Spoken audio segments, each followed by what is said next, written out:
ये द्वापर युग के उन दिनों की बात है जब पांचों पांडव और कौरव पुत्र गुरु द्रोणाचार्य से अपनी शिक्षा ग्रहण कर रहे थे। उन दिनों पांडव धनुर्विद्या का ज्ञान प्राप्त कर रहे थे। एक दिन गुरु द्रोणाचार्य ने उनकी परीक्षा लेने का विचार किया। परीक्षा के लिए गुरुदेव ने पांचों पांडव युधिष्ठिर, भीम, अर्जुन, नकुल और सहदेव के साथ साथ कौरवों को भी जंगल में बुलाया और एक पेड़ के सामने ले जाकर खड़ा कर दिया और कहा, शिष्यों, आज आप सभी की परीक्षा का दिन है। आज इस बात की परीक्षा होगी कि मेरे द्वारा दी गई धनुर्विद्या से आप सभी ने कितना सीखा है। इसके बाद गुरु द्रोणाचार्य ने उस पेड़ की तरफ इशारा करते हुए कहा, वहां देखो, उस पेड़ पर एक नकली चिड़िया लटकी है। मैं चाहता हूं कि आप सभी एक एक करके उस मछली की आंख पर निशाना लगाएं और तीर सीधा आंख के बीचों बीच उसकी पुतली पर जाकर लगना चाहिए। क्या आप सभी समझ गए? इस पर सभी ने सहमति में अपनी सिर हिला दिया। गुरु द्रोणाचार्य ने सबसे पहले युधिष्ठिर को आगे बुलाया और तीर कमान उसके हाथों में थमाते हुए उससे पूछा, वत्स, तुम्हें इस समय क्या क्या दिख रहा है? इस पर युधिष्ठिर ने जवाब दिया, गुरुदेव, आप, मेरे भाई, ये जंगल, पेड़ पर बैठी चिड़िया व पत्ते आदि सब कुछ दिख रहा है।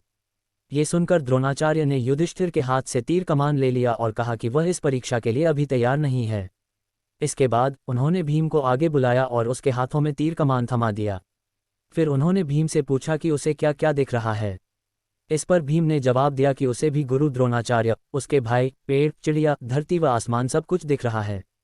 गुरु द्रोणाचार्य ने उसके हाथों से भी धनुष बाण वापस ले लिया और उसे अपने स्थान पर जाकर खड़े रहने को कह दिया। Report add. इस प्रकार गुरुदेव ने एक एक करके नकुल, सहदेव और सभी कौरव पुत्रों को बुलाया और उनके हाथों में धनुष बाण थमाते हुए उनसे भी यही सवाल पूछा। उन सभी का जवाब भी कुछ इस प्रकार ही आया कि उन्हें गुरुदेव, भाई, जंगल, उसके आसपास की चीजें व पेड़ आदि दिख रहे हैं। इन जवाबों के बाद उन्होंने सभी को अपने अपने स्थान पर वापस भेज दिया। आखिरी में अर्जुन की बारी आई।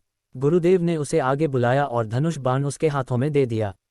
फिर उन्होंने अर्जुन से पूछा, वत्स, बताओ कि तुम्हें क्या दिख रहा है? अर्जुन ने कहा, मुझे उस चिड़िया की आंख दिख रही है, गुरुदेव। गुरुदेव ने पूछा, और क्या दिख रहा है तुम्हें, अर्जुन? मुझे उस चिड़िया की आंख के अलावा कुछ नहीं दिख रहा, गुरुवर, अर्जुन ने कहा।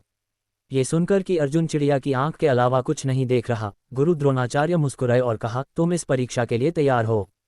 निशाना लगाओ, वत्स। गुरु का आदेश मिलते ही अर्जुन ने चिड़िया की आंख पर तीर मारा और तीर सीधे उसके लक्ष्य पर जाकर लगा।